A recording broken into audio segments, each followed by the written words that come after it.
Sa bawat sulok ng lumang bahay na pawid at kahoy sa bayang pinagmulan ni Nanay Basyang, nakatago ang mga alaala ng mga kwentong minsang umalingaw-ngaw sa ilalim ng lamparang may dilaw na liwanag.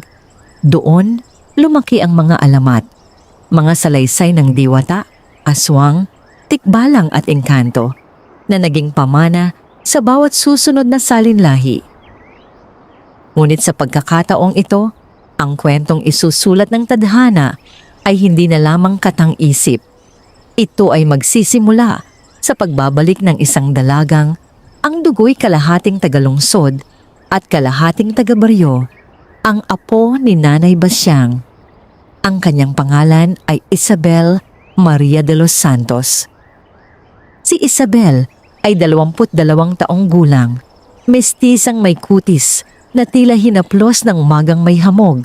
Ang kanyang mga matay kulay tsokolate na may kakaibang ningning, parang may lihim na laging itinatago. Lumaki siya sa Maynila, sa pagitan ng mga gusaling matatayog at ingay ng mga sasakyan, malayo sa huni ng kuliglig at amoy ng basang lupa matapos ang ulan. Hindi niya gaanong kilala ang probinsyang pinagmulan ng kanyang lola. Ang tanging alam niya ay naroon ang bahay na iniwan ni Nanay Basyang at ang mga kwentong madalas niyang marinig tuwing bakasyon ng kanyang kabataan. Mag-ingat ka sa mga punong balite, madalas sabihin ng matanda. Hindi lahat ng nakatira roon ay nakikita ng mata.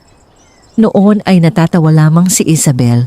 Ang isip niyang hinubog ng siyensya at modernong edukasyon ay hindi madaling naniwala sa mga engkanto at sumpa. Para sa kanya, ang mga yon ay bahagi lamang ng makulay na imahinasyon ng kanyang lola. Ngunit sa taong iyon, sa gitna ng pagod at pagkabagot sa lungsod, nagpasya siyang magbakasyon sa probinsya. Tahimik ang bayang kanyang dinatnan. Isang ilog ang dumadaloy sa gawing silangan ng baryo. Malinaw ang tubig, mababaw sa ilang bahagi, at napapaligiran ng mga punong tila matagal nang nakatayo roon bago pa isinilang ang sinuman sa kanilang pamilya. Sa tabi ng ilog ay may isang napakalaking punong balite. Malapad ang katawan, tila yakap-yakap ang lupa sa kapal ng mga ugat. Huwag kang lalapit dyan mag-isa, babala ng matandang katiwala ng bahay nang minsang mapansinin niyang pinagmamasdan iyon ni Isabel. Bakit po? Tanong niya, nakangiti. May nakatira raw dyan. Napangiti lamang siya. Ibon po siguro. Ngunit nang siya'y unang maligo sa ilog kinahaponan, hindi niya napansing may matang nakamasid mula sa dilim ng mga ugat ng balite. Mainit ang araw na yon at ang malamig na tubig ng ilog ay tila yakap ng kalikasan. Hinubad ni Isabel ang kanyang tsinelas at dahan-dahang lumusong sa tubig. Ang kanyang buhok ay kumikislap sa sikat ng araw habang siya'y yumuyuko upang sumalok.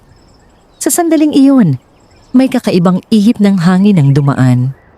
Hindi yon tulad ng ordinaryong simoy. May dalang bulong, isang tinig na hindi ganap na marinig, ngunit sapat upang maramdaman. Mula sa lilim ng balite, isang nilalang ang napukaw. Matagal na siyang naroon. Matagal nang nagbabantay sa ilog, sa baryo, sa mga dumaraan. Isa siyang engkanto. Anak ng sinaunang lahi ng mga bantay ng kalikasan. Hindi siya nakikita ng karaniwang mata, maliban kung nanaisin na niya. Ngunit nang makita niya ang dalaga sa ilog, may nagbago. Hindi siya kailanman naakit sa sino mang mortal sa loob ng mahabang panahon ng kanyang pag-iral. Ngunit ang dalagang ito, ang apo ng babaeng minsang nakaunawa sa kanilang mundo, ay may kakaibang liwanag. May marka siya ng dugo ng kwento. May bakas ng lumang paniniwala. At sa unang pagkakataon, ang engkanto ay nakaramdam ng pagnanasa. Hindi lamang paghanga, kundi pag-angkin. Kinagabihan na naginip si Isabel. Nasa pampang siya ng ilog. Tahimik ang paligid. Ngunit ang tubig ay tila kumikislap sa ilalim ng buwan. Mula sa ilalim ng balite ay may lalaking lumabas, matangkad, makisig at may mga matang tila kulay ng malalim na gubat. Hindi siya nagsalita, ngunit ang kanyang titig ay puno ng pangako at panganib. Pagmulat ni Isabel kinabukasan, mabilis ang tibok ng kanyang puso. Pinilit niyang isantabi ang panaginip. Marahil ay dala lamang yon ng pagod at ng mga kwentong minsang narinig niya sa kanyang lola. Ngunit gabi-gabi, bumabalik ang parehong panaginip. At sa bawat pagbalik, mas lumalapit ang lalaking iyon. Sa loob ng balite, pinagmamasdan ng engkanto ang dalaga. Natuklasan niyang siya ang apo ng babaeng minsang nakausap ng kanilang lahi. Si Nanay Basyang ay hindi tulad ng iba. Alam nito ang hangganan ng kanilang mundo at ng mundo ng tao. Iginagalang niya iyon. Ngunit ang apo, si Isabel, ay tila tulay. At kung siya'y mapapasa kanya, ang ugnayan ng kanilang mundo at ng mundo ng tao ay muling mabubuhay. Hindi siya papayag na basta na lamang mawala ang dalaga pabalik sa lungsod. Lumipas ang mga linggo at dumating ang araw ng pagbabalik ni Isabel sa Maynila. Habang umaandar ang sasakyang maghahatid sa kanya sa terminal, napatingin siya sa punong balite sa malayo. Sa isang iglap, tila may aninong nakatayo roon. Isang lalaki. Nakatitig. Hindi siya kumurap. At sa sandaling iyon, nakaramdam siya ng kirot sa kanyang dibdib. Parang may bahagi ng kanyang sarili ang naiwang nakatali sa baryo. Pagdating niya sa Maynila, nagsimula ang kakaibang mga pangyayari. Sa salamin ng kanyang kwarto, may aninong dumaraan sa likuran niya kahit mag-isa lamang siya. Sa gabi, naririnig niya ang lagaslas ng ilog kahit napapalibutan siya ng konkretong pader. At sa kanyang panaginip, hindi na lamang titig ang iniaalay ng lalaking mula sa balite, kundi mga salitang malinaw na, "Hindi kita pakakawalan." Sinubukan niyang baliwalain iyon. Ngunit isang gabi, habang nakatayo siya sa balkonahe ng kanilang kondominium, may malamig na hanging dumampi sa kanyang balat at sa kanyang tainga ay may bulong na hindi na panaginip. "Bumalik ka sa akin." Napahawak siya sa kanyang dibdib. Alam niyang hindi ito guni-guni. May sumusunod sa kanya. Isang engkantong nagising ang pagnanasa at hindi siya tinigilan.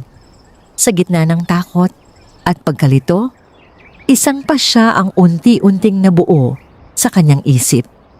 Kailangan niyang bumalik sa probinsya. Kailangan niyang alamin kung ano ang nagsimula sa ilalim ng punong balite at kung paano yon magwawakas. Ngunit hindi pa niya alam na ang sumpang bumabalot sa kanya ay hindi basta pagnanasa ng isang engkanto. Ito ay isang sinaunang pagkakatali at ang pagputol nito ay may kapalit. Hindi na hinintay ni Isabel ang pagtatapos ng semestre sa universidad kung saan siya nagtatrabaho bilang research assistant. Nagpaalam siya sa kanyang mga magulang na kailangan lamang niyang magpahinga muli sa probinsya. Hindi niya kayang ipaliwanag ang tunay na dahilan sapagkat paano mo ilalarawan ang isang nilalang na sumusunod sa iyo mula sa panaginip hanggang sa realidad. Sa kanyang pagbabalik, tila mas tahimik ang baryo. Ang ilog ay naroon pa rin, payapa at malinaw. Ngunit sa bawat hakbang niya papalapit sa pampang, dama niya ang bigat ng hangin, parang may naghihintay. Hindi siya dumiretso sa tubig. Sa halip, tumayo siya sa harap ng punong balite. Malapad ang katawan nito. Ang mga ugat ay tila mga daliring nakabaon sa lupa. May mga bahagi ng balat nito na tila gumagalaw sa anino ng dapit hapon. "Alam kong naririyan ka," mahinang wika ni Isabel. Pilit pinatatatag ang tinig. Umihip ang hangin. At mula sa likod ng puno, unti-unting nagkaroon ng hugis ang anino. Hindi ito biglang sumulpot. Tila dahan-dahang hinubog ng dilim ang kanyang anyo. Isang lalaking matangkad, balingkinita ng pangangatawan, May balat na tila hinaplos ng liwanag ng buwan. Ang kanyang mga matay hindi simpleng kayumanggi. May lalim itong tila sumisid sa kaibuturan ng kagubatan. Bumalik ka, Anya. Ang tinig ay banayad, ngunit may kapangyarihan. Hindi yun sigaw, hindi rin yun pakiusap. Isa iyong katiyakan. Bakit mo ako sinusundan? Tanong ni Isabel. Ano ang gusto mo sa akin? Sandaling nanahimik ang engkanto bago siya tuluyang lumapit. Hindi tumatapak ang kanyang mga paa sa lupa. Tila bahagya lamang siyang dumadaos-dos sa hangin. Ikaw ang napili. Hindi ako pumili. Mariing tugon ni Isabel. May sarili akong buhay. Bahagyang nag-iba ang anyo ng lalaki. Hindi sa pagiging halimaw, kundi sa paglabas ng tunay niyang likas na anyo. Sa likod ng kanyang balikat ay tila may aninong kumikislap, parang mga hibla ng liwanag na nakaugat sa puno. Ako si Alejandro, wika niya. Tagapagbantay ng ilog na ito. Maraming siglo na akong narito. Napapikit si Isabel sandali. Isang bahagi ng kanyang isip ang nais tumakbo, ngunit ang isa na may gustong maunawaan. Hindi ako pag-aari ng kahit sino, mahinahon niyang sabi. Hindi kita inaangkin bilang pag-aari, sagot ni Alejandro. Inaangkin kita bilang kabiyak ng kapalaran. Sa bahay ni Nanay Basyang, natagpuan ni Isabel ang lumang baul ng kanyang lola. Naroon ang mga lumang aklat, mga papel na may sulat kamay at ilang bagay na tila anting-anting. Isa sa mga papelang tila tala. Hindi kwento, kundi babala. May isang lahi ng engkanto na nagbabantay sa ilog sa silangan. Huwag silang hahamunin. Ngunit kung sakaling pumili sila ng mortal, mahirap nang kumawala. Napalunok si Isabel. May isa pang pahina. Ang sumpa ng pagkakatali ay napuputol lamang sa isang paraan. Kapag ang mortal ay magbuklod sa kapwa mortal, sa harap ng tunay na pag-ibig, sapagkat ang pag-ibig ng tao ang tanging kapangyarihang hindi kayang higitan ng lahi ng engkanto. Napaupo siya. Ibig sabihin, may sumpa nga. At hindi ito basta paghanga lamang. Sa sumunod na mga araw, hindi siya tinigilan ni Alejandro. Hindi siya nanakit. Hindi siya nagbanta. Sa halip, lagi itong nagpapakita sa dapit hapon, sa ilog, sa ilalim ng balite, o minsan ay sa bintana ng lumang bahay. Hindi kita sasaktan, madalas nitong sabihin. Pero hindi mo rin ako tinatanong kung gusto ko ito. Sagot niya. Isang gabi, naglakas loob siyang tanungin ang mas malalim na dahilan. Bakit ako? Tahimik na tumingin si Alejandro sa ilog bago sumagot. Ang iyong lola ay minsang iniligtas ang aming puno mula sa pagputol. Nakipagkasundo siya sa amin. Sa bawat salinlahi ng kanyang dugo, may isa na magiging tulay ng aming mundo. At nang sa inyo. Hindi ako pumayag sa kasunduang yon, mariing tugon ni Isabel. Ang dugo ay hindi nagtatanong, sagot ng engkanto. Nagsimulang manghina si Isabel sa tuwing sinusubukan niyang umalis muli ng probinsya. Isang beses, tinangka niyang bumiyahe pabalik ng Maynila. Ngunit sa kalagitnaan ng daan ay nakaramdam siya ng matinding hilo at hirap sa paghinga. Parang may humihila sa kanya pabalik. Parang may tanikalang hindi nakikita. Napagtanto niyang hindi lamang ito emosyonal na pagkakabit. May puwersang supernatural na gumagapos sa kanya. Kailangan niyang maputol yon. At ayon sa tala ng kanyang lola, may iisang paraan lamang. Mag-asawa ng isang mortal. Ngunit hindi basta kasal, kundi kasal na may tunay na pag-ibig. Isang hapon, kinausap niya si Alejandro ng tuwiran. Kung magpapakasal ako sa isang mortal, mawawala ka ba? Bahagyang kumislap ang mga mata ng engkanto. Mapuputol ang pagkakatali, sagot niya. At hindi mo na ako susundan? Hindi agad ito sumagot. Sa unang pagkakataon, Nakita niya ang anino ng lungkot sa mukha ng nilalang. Hindi na, mahinang wika nito. Ngunit tandaan mo, ang sumpa ay hindi lamang tali. Isa rin itong paanyaya. Hindi ko kailangan ng paanyaya mo, sagot ni Isabel. Sa gabing iyon, nakatayo si Isabel sa ilalim ng balite. Hindi na siya takot, ngunit hindi rin siya payapa. Alam niyang ang susunod na hakbang ay magbabago sa takbo ng kanyang buhay. Kailangan niyang pumili ng isang mortal na mamahalin niya ng tunay, hindi lamang para takasan ang sumpa, kundi upang tuluyang putulin ang ugnayan ng kanilang mundo. Ngunit paano mamahalin ang iba kung ang isang makapangyarihang nilalang ay patuloy na umaaligid sa kanyang anino? Habang pinagmamasdan siya ni Alejandro mula sa dilim, isang bagay ang hindi niya alam. Ang pagputol ng sumpa ay hindi lamang magpapalaya sa kanya. May kapalit din itong pagbagsak ng isang sinaunang bantay ng ilog. At sa sandaling piliin niya ang isang mortal, may mundong mawawalan ng tagapangalaga. Ang balitang may kapalit ang pagputol ng sumpa ay hindi agad na unawaan ni Isabel. Kinabukasan matapos ang kanilang pag-uusap sa ilalim ng balite, bumalik siya roon na may baong lakas ng loob. Ang liwanag ng umaga ay tila mas matalas kaysa karaniwan at ang ilog ay hindi na ganoon kapayapa sa kanyang paningin. Sa bawat lagaslas ng tubig ay para bang may nakatagong babala.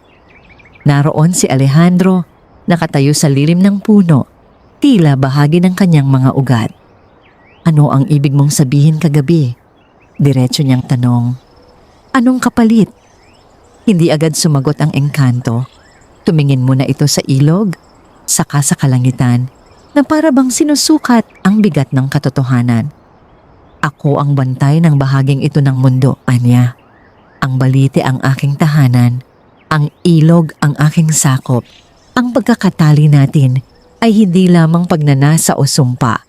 Ito ang nagpapatibay sa aking pananatili rito.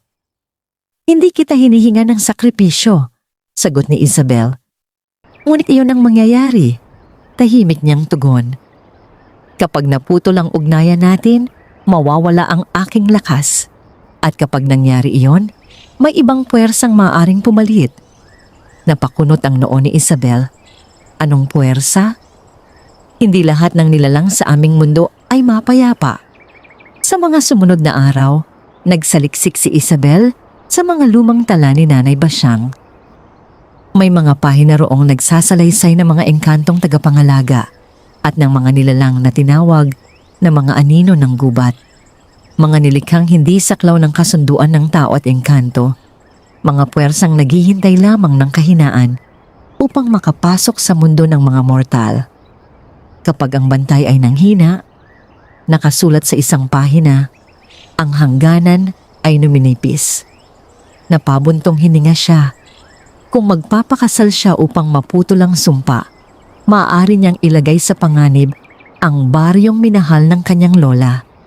Ngunit kung hindi, mananatili siyang nakatali kay Alejandro. Isang tanika lang hindi niya pinili.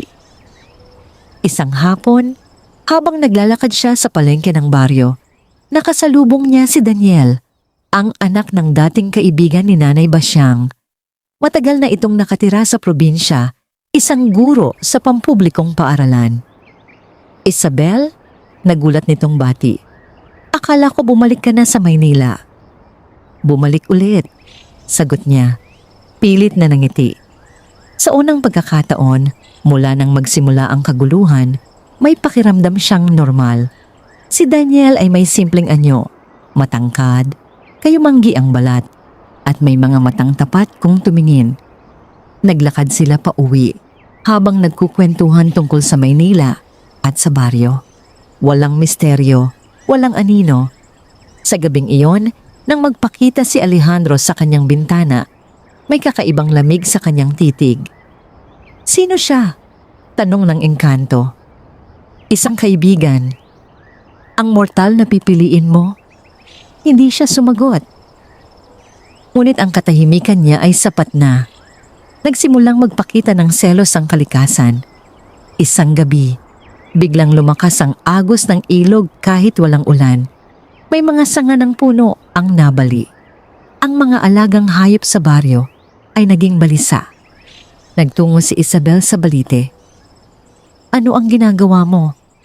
Sigaw niya nang makita ang umiikot na hangin sa paligid ng puno. Hindi galit ang mukha ni Alejandro, kundi sakit. "Hindi ko kayang panoorin kang pumili ng iba," anya. "Ang pagkakatali natin ay hindi lamang sumpa, may damdamin din ako." "Ngunit hindi ako malaya," sagot ni Isabel. Nanginginig ang tinig. Hindi pag-ibig ang pagpilit. Sa unang pagkakataon, lumapit si Alejandro ng sapat upang maramdaman niya ang lamig ng kanyang presensya. "Kung tunay mong mamahalin ang isang mortal," wika nito, "ako'y mawawala. Ngunit kapag ako'y nawala, ang pintuan ay magbubukas. Kung ganoon, tulungan mo akong isara ito bago pa man yun mangyari." Hamon niya. Tahimik ang engkanto. Parang may digma ang nagaganap sa kanyang kalooban sa pagitan ng pagnanais at tungkulin. Kinabukasan, kinausap niya si Daniel sa tabi ng ilog. "Naniniwala ka ba sa mga engkanto?" Bigla niyang tanong. Napangiti ito. "Lumaki ako sa mga kwento ng lola mo, pero hindi ko alam kung paniniwalaan ko." Tumingin siya sa balite. "Paano kung totoo sila?" "Kung totoo man," sagot ni Daniel, "hindi ko hahayaang saktan kanila. May kakaibang init sa kanyang dibdib. Hindi iyon tulad ng matinding hila ni Alejandro. Ito'y payapa, mabagal at may pagpili. Ngunit sapat na ba yun upang makabuo ng pag-ibig na kayang pumutol ng sumpa?"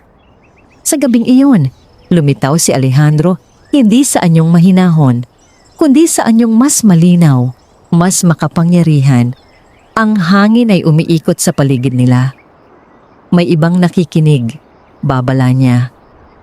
Mula sa kailaliman ng gubat, may gumapang na malamig na presensya.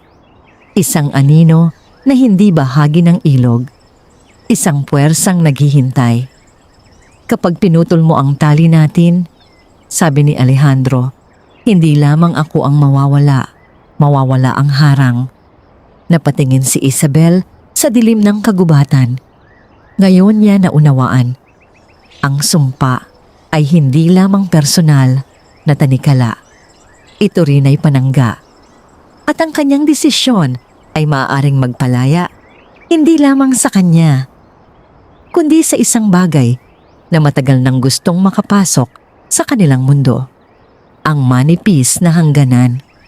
Mula nang magpakita ang aninong yon sa gilid ng kagubatan, hindi na naging payapa ang baryo. May mga magsasakang nagsabing tila may naglalakad sa palayan tuwing hating gabi. Walang yapak, walang anyo, ngunit may presensyang nagpapalamig ng dugo. May mga batang nagising na umiiyak. Itinuturo ang bintana na animoy may nakatanaw mula sa labas. At sa tuwing sisikat ang araw, ang punong balite ay tila mas madilim kaysa dati. Nakatayo si Isabel sa pampang ng ilog, isang madaling araw. Pinagmamasdan ang manipis na hamog na nakalutang sa tubig. Naroon si Alejandro, ngunit hindi na tulad ng dati ang kanyang anyo.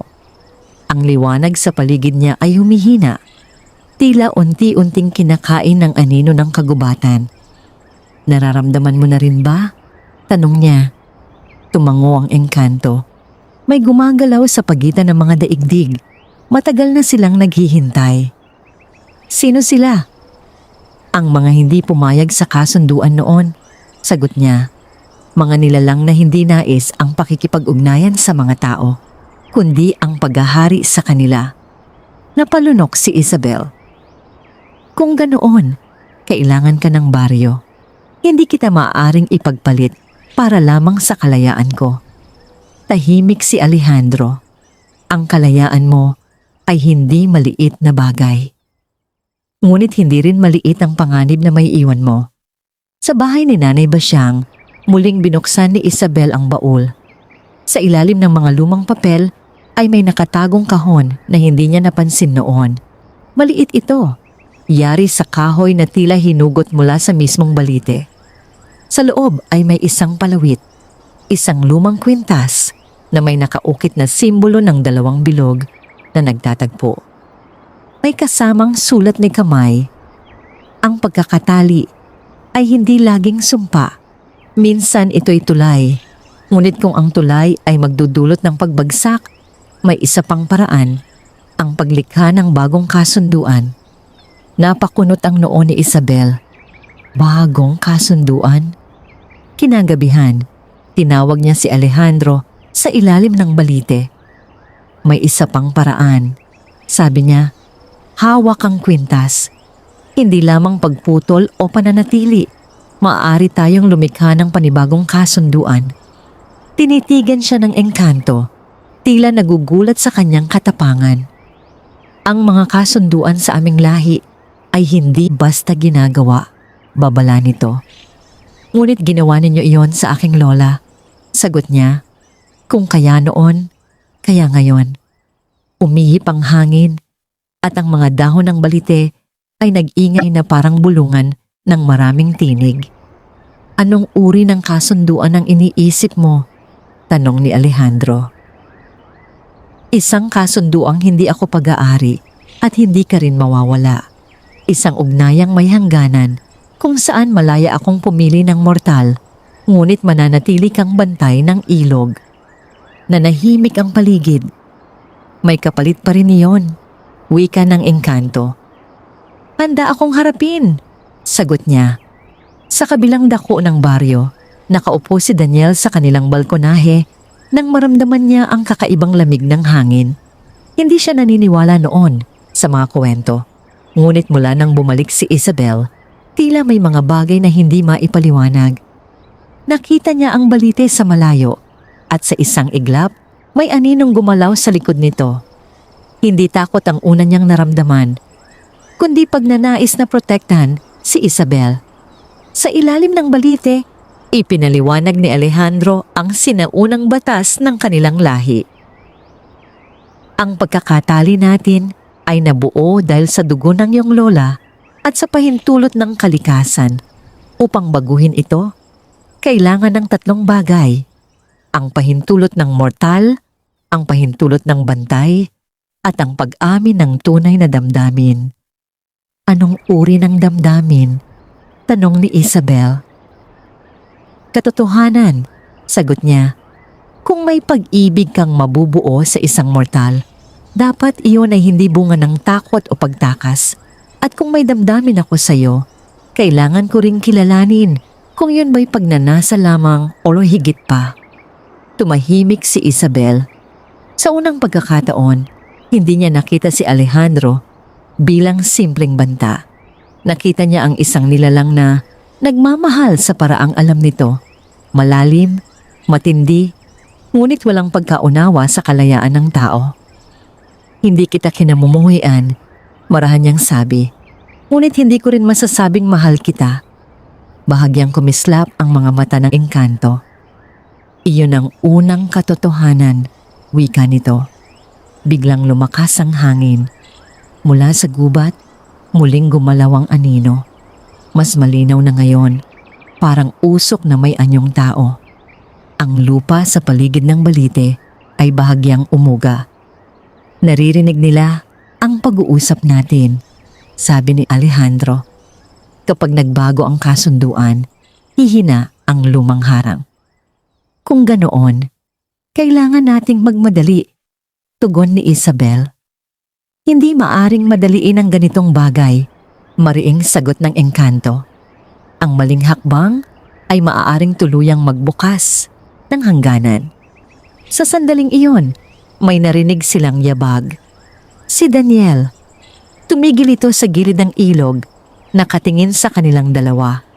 Hindi niya ganap na makita si Alejandro, ngunit ramdam niya ang presensya nito. Isabel? Tawag niya. May bahid ng pag-aalala.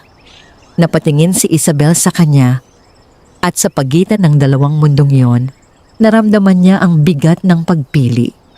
Sa isang tabi, ang engkantong nakatali sa kanya ng sinaunang kasunduan. Sa kabila, ang mortal na may simpleng tapang at malayang pagtingin. At sa likuran nila, ang aninong naghihintay ng pagkakamali. Ang hangganan ay numinipis at ang anumang desisyon niya ay maaaring magtakda kung alin sa dalawang mundo ang mananaig. Nakatayo si Isabel sa pagitan ng dalawang anyo ng kapalaran. Sa kanyang kaliwa, ang malamlam ngunit makapangyarihang presensya ni Alejandro, ang engkantong nakatali sa kanya ng sinaunang kasunduan. Sa kanyang kanan, si Daniel, isang mortal na ang tanging sandata ay tapang at damdaming hindi pa ganap na nasusukat. Sa likod nila, ang anino mula sa gubat ay unti-unting nagkakaroon ng hugis. "Umalis ka rito," mariing sabi ni Alejandro kay Daniel. Ang tinig ay may bahid ng babala, ngunit hindi umatras ang binata. "Kung may panganib, hindi ko siya iiwan," sagot ni Daniel, bagaman malinaw sa kanyang mukha ang pagkalito sa presensyang hindi niya ganap na nakikita. Napahigpit ang hawak ni Isabel sa lumang kwintas na natagpuan niya sa baul ni Nanay Basyang. "Pareho kayong tumigil," utos niya. Nanginginig ang tinig, ngunit matatag ang paninindigan. Hindi ito digmaan ng pagmamayari. Umihip ang hangin ng mas malakas. Ang tubig sa ilog ay bahagyang umalon at ang mga dahon ng balite ay tila nag-ingay sa isang lihim na wika. Mula sa gilid ng kagubatan, tuluyang lumitaw ang anino. Hindi ito ganap na tao. Ang anyo nito'y pabago-bago. Tila usok na pinipilit maging laman. Ang mga mata nito'y walang puti. Puro dilim na may bahid ng malamig na ningning. "Umihina ka na, bantay!" Paos na bulong nito kay Alejandro. "Naririnig namin ang pag-aalinlangan mo." Lumakas ang liwanag sa paligid ng ningkanto, ngunit hindi yun kasing ningning ng dati. "Hindi ito para sa inyo," mariing sagot ni Alejandro. "Kapag naputol ang tali ninyo, patuloy ng anino, magiging bukas ang daan at kami ang papalit." Naramdaman ni Isabel ang malamig na takot na gumapang sa kanyang likod. Ito ang sinasabi ni Alejandro, ang tunay na banta. Lumapit si Daniel kay Isabel. Halos pabulong ang tinig. "Hindi ko naiintindihan ang lahat," sabi niya. "Pero alam kong may mali. Sabihin mo lang kung ano ang kailangan mong gawin." Tumingin si Isabel sa kanya. Walang pilit sa kanyang mga mata. Walang kapangyarihang humihila. Tanging isang malinaw na pagpili. Ngunit sapat na ba yun upang maging pag-ibig na kayang pumutol ng sumpa? "Oo," mahinang sabi niya. "Kailangan kong pumili, ngunit hindi mula sa takot." Napalingon siya kay Alejandro.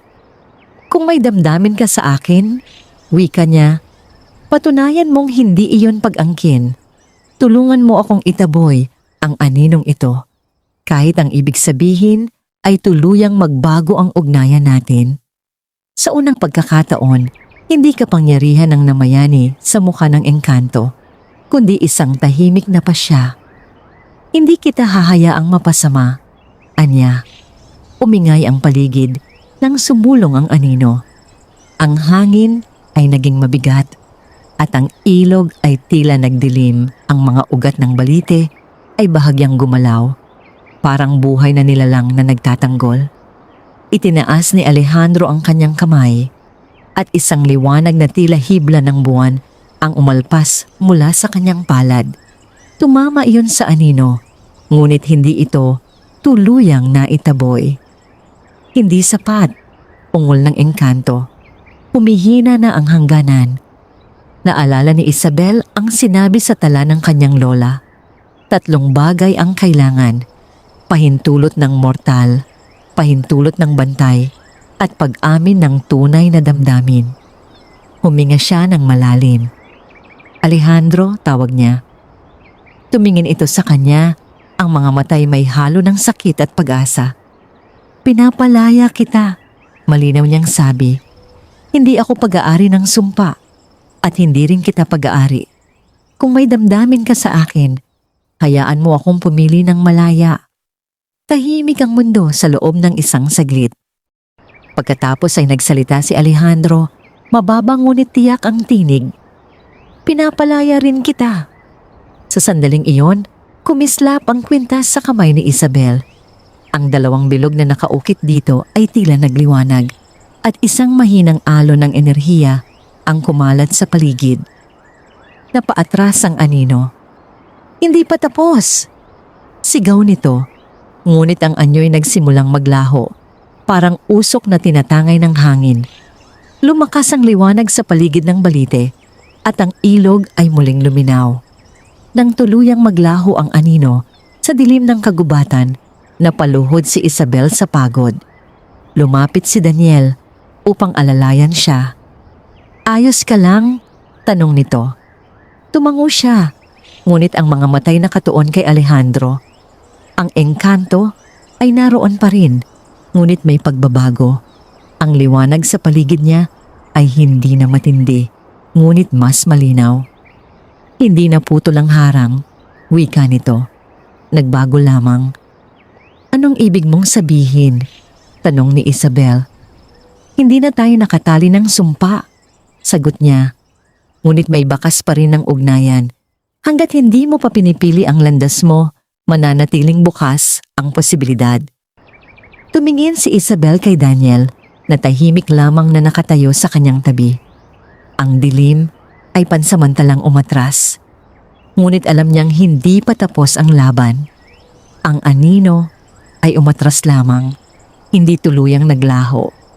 At ngayon, ang kanyang puso ang magiging tunay na susi sa susunod na mangyayari. Matapos ang gabing umatras ang anino, tila bumalik sa panlabas na katahimikan ng baryo. Ang ilog ay muling luminaw at ang mga dahon ng balite ay hindi na nagbubulungan sa bawat ihip ng hangin. Ngunit sa kaibuturan ni Isabel, alam niyang ang kapayapaang iyon ay marupok. Hindi na siya nakatali kay Alejandro sa paraang dati. Wala na ang mabigat na tanikala sa kanyang dibdib. Wala na ang hindi maipaliwanag na hilo tuwing susubukan niyang umalis. Malaya na siyang bumiyahe kung nanaisin. Ngunit nananatili ang bakas. Sa tuwing daraan siya sa ilalim ng balite, may banayad pa ring pag-uga ng hangin. Isang paalala na ang kanilang mga mundo ay minsang nagdikit at maaaring muling magdikit. Lumipas ang ilang araw na hindi nagpapakita si Alejandro. Iyon ang unang pagkakataon mula nang bumalik siya sa probinsya na hindi niya naramdaman ang presensya nito. Sa halip na ginhawa, kakaibang lungkot ang sumagi sa kanya.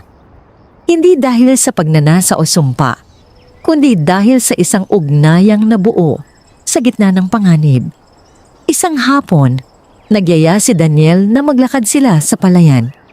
Tahimik ang paligid at ang ginintuang palay ay sumasayaw sa hangin. Walang anino, walang misteryo. Hindi ko pa rin lubos maintindihan ang lahat, sabi ni Daniel habang naglalakad sila sa pilapil. Pero alam kong may mas malalim na dahilan kung bakit ka bumalik. Tumingin si Isabel sa malayo. May mga bagay na hindi natin pinipili, sagot niya. Pero may mga bagay din na tayo ang dapat magdesisyon. Huminto si Daniel at hinarap siya. Kung ang desisyon mo ay manatili rito, anya, gagawin ko ang lahat para maging bahagi ng buhay mo. Hindi dahil kailangan mo ng tagapagligtas, kundi dahil gusto kong makasama ka. Walang kapangyarihang sobrenatural sa kanyang mga salita. Ngunit may katapatan. At sa unang pagkakataon, naramdaman ni Isabel ang init na hindi dala ng hiwaga, kundi ng malayang pagpili. Kinagabihan, bumalik siya sa ilog. Nakatayo si Alejandro sa tabi ng balite, ngunit hindi na tulad ng dati ang tindig nito. Hindi na siya naghahari sa paligid. Tila isa na lamang siyang bantay na tahimik na nagmamasid. Pinipili mo na siya, sabi nito. Hindi tanong kundi obserbasyon. Pinipili kong bigyan ng pagkakataon ng sarili ko, sagot ni Isabel. Hindi dahil kailangan kong putulin ang sumpa, kundi dahil gusto ko. Tahimik na ngumiti si Alejandro. Isang ngangiting may bahid ng lungkot, ngunit may pag-unawa. Iyan ang tunay na kapangyarihan ng tao, wika niya. Ang pumili, kahit may takot. Lumapit si Isabel. Kung mananatili kang bantay ng ilog, sabi niya, hindi ka ba magagalit? Ang pag-ibig na pinipilit ay nagiging kadiliman, sagot ng engkanto. Mas pipiliin kong maging liwanag sa malayo kaysa aninong nakakadena sa tabi mo. Sa mga salitang iyon, tuluyang nawala ang huling bakas ng tanikala sa kanyang dibdib. Ngunit sa kailaliman ng kagubatan, ang anino ay hindi tuluyang naglaho. Sa isang bahagi ng lupaing hindi naaabot ng sikat ng araw, nagtipon ang malamig na usok. Humina ang tali, bulong ng isa. Ngunit hindi pa sarado ang pintuan, sagot ng isa pa. Habang tumitibay ang damdamin ni Isabel para kay Daniel, may ibang puwersang naghahanda. Sapagkat ang pag-ibig ng mortal ay hindi lamang nagpuputol ng sumpa, nagbubukas din ito ng bagong landas. Makalipas ang ilang linggo, nagpasya si Isabel na bumalik muna sa Maynila upang ayusin ang ilang bagay sa kanyang buhay. Sa pagkakataong ito, hindi siya nakaramdam ng paghila pabalik. Ang kanyang mga hakbang ay magaan. Bago siya umalis, nagpunta siya sa Balite sa huli gabi. Nagpapaalam ako, sabi niya kay Alejandro. Pabalik ka pa rin, sagot nito. Oo, ngumiti siya. Pero hindi na bilang bihag ng sumpa.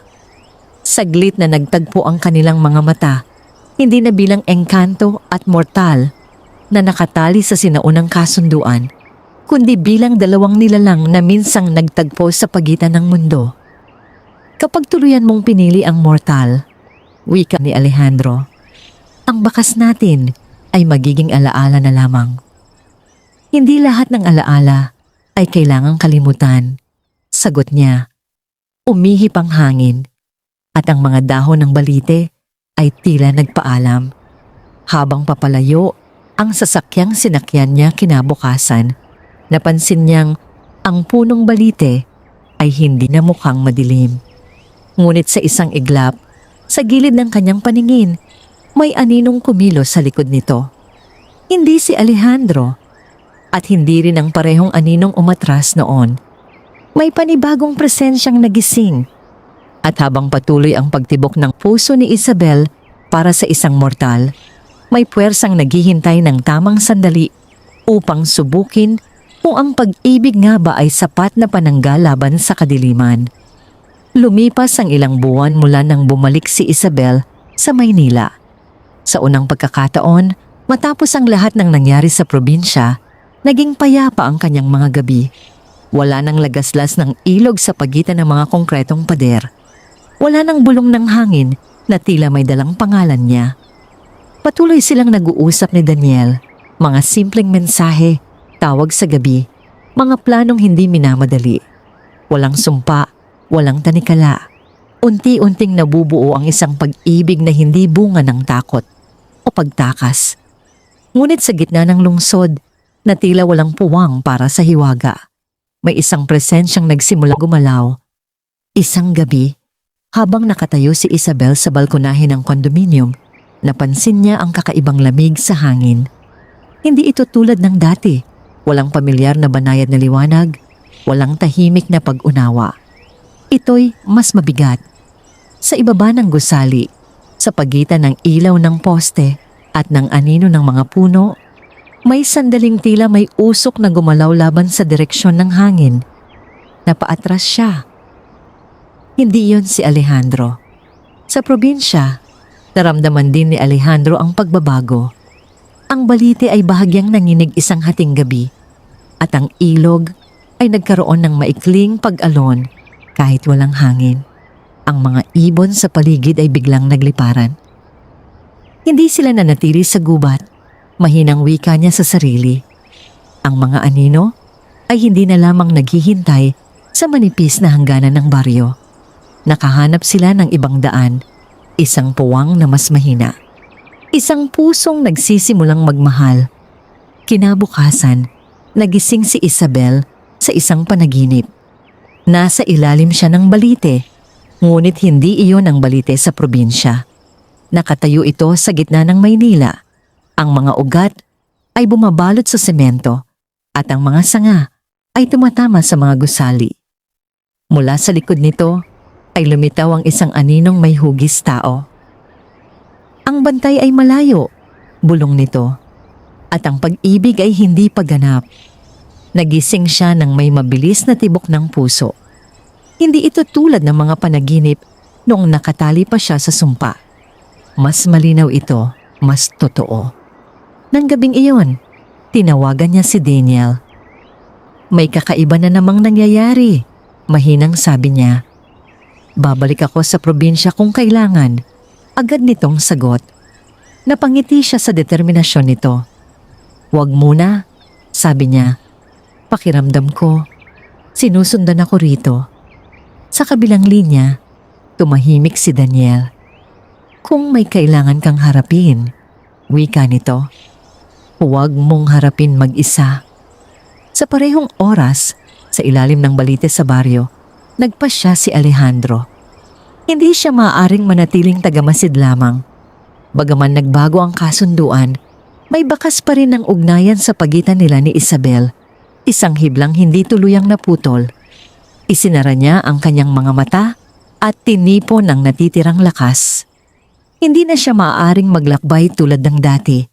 Ngunit kaya pa niyang ipadama ang kanyang presensya sa pagitan ng mga mundo. Sa silid ni Isabel, biglang gumalaw ang kurtina kahit sarado ang bintana. Napalingon siya.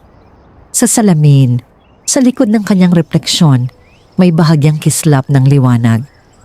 Alejandro, bulong niya. Hindi ako makapanatili rito, sagot ng tinig sa kanyang isipan. Ngunit may puwersang sumusubok lumapit sa'yo. Ano ang gusto nila? Tanong niya. Kapag tuluyan mong pinili ang mortal at pinatatag ang pag-ibig na yon, mawawala ang natitirang bakas ng ating ugnayan.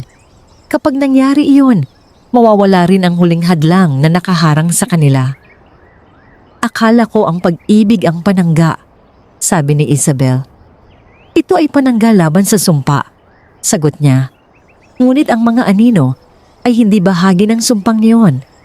Sila'y naghihintay ng kahinaan, alinman sa ating dalawa. Sa labas ng gusali, muling gumalaw ang usok. Hindi ito basta anino lamang. Unti-unti itong nagkakaroon ng mas malinaw na anyo, parang isang lalaking walang mukha. Ang mga kamay ay tila humahaba sa bawat hakbang. Ang bantay ay nakatali sa kanyang lupa, bulong nito. At ang mortal ay malayo sa kanyang pinagmulan.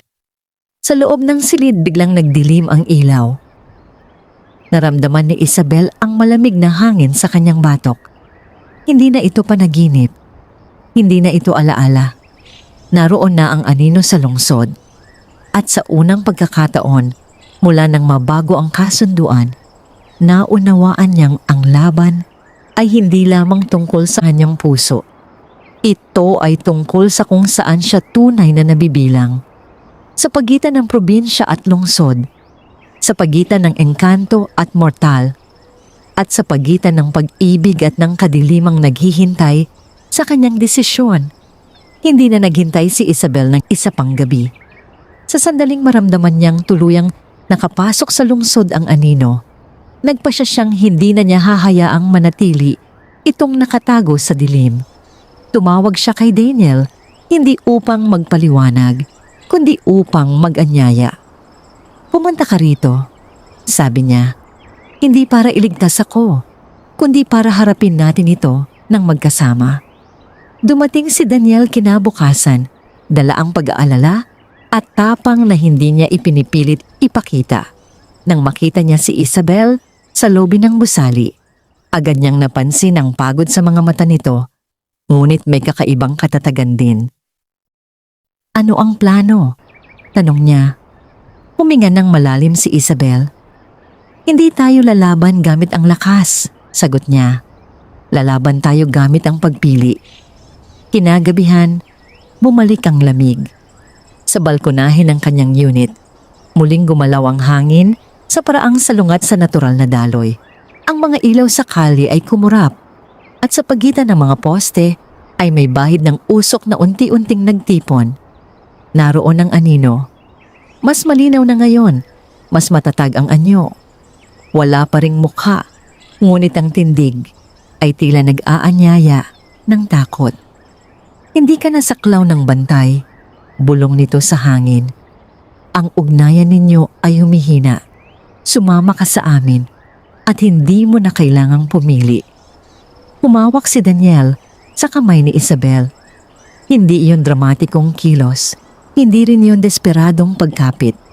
Ito'y simpleng pagpili na manatili. Ano maman yan, sabi ni Daniel. Hindi niya lubos na nakikita ang nilalang, ngunit ramdam ang presensya. Hindi siya nag-iisa. Ngumiti ng bahagya si Isabel. Hindi ako pag-aari ng alinman sa inyo. Malinaw niyang wika. Hindi ng sumpa, hindi ng takot, at hindi ng kadiliman.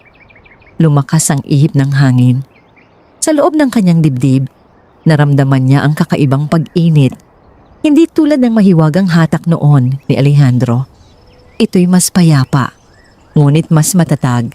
Isang damdaming nabuo sa paglipas ng mga araw, sa mga pag-uusap, sa mga tahimik na sandali. Hindi ito bigla ang pagliyab. Ito'y apoy na inalagaan. Tumingin siya kay Daniel. Handa ka ba?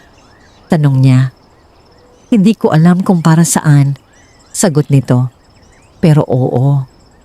Sa sandaling iyon, hindi na lamang sila magkahawak kamay.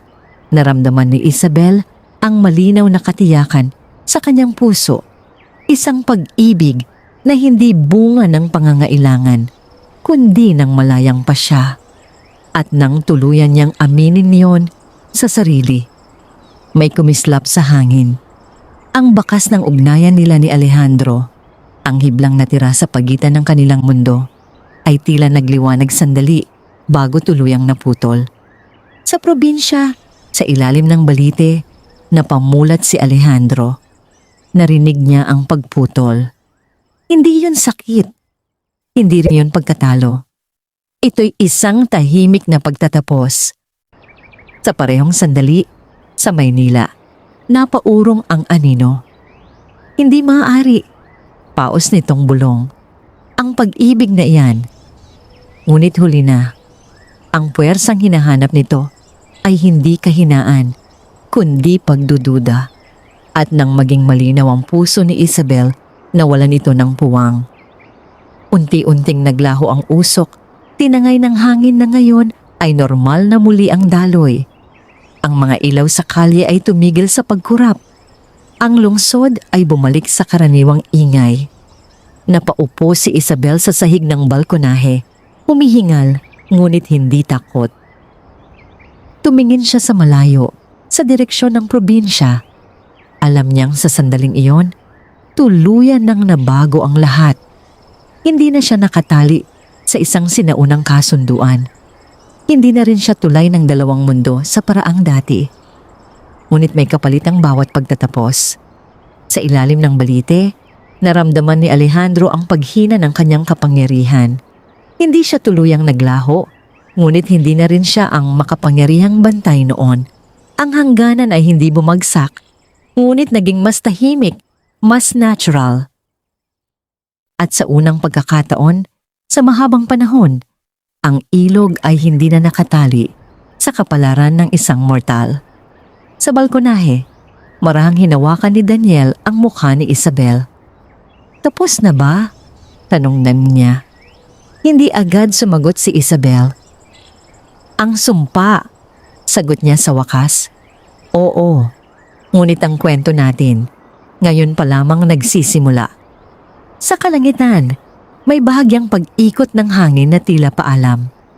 At sa malayong baryo, sa lilim ng balite, isang engkantong minsang umibig ang tumingala sa buwan. Hindi na bilang nag-aangkin, kundi bilang tahimik na saksi sa kapangyarihan ng pagpili. Ngunit sa pinakalalim ng kagubatan, may natitirang bulong.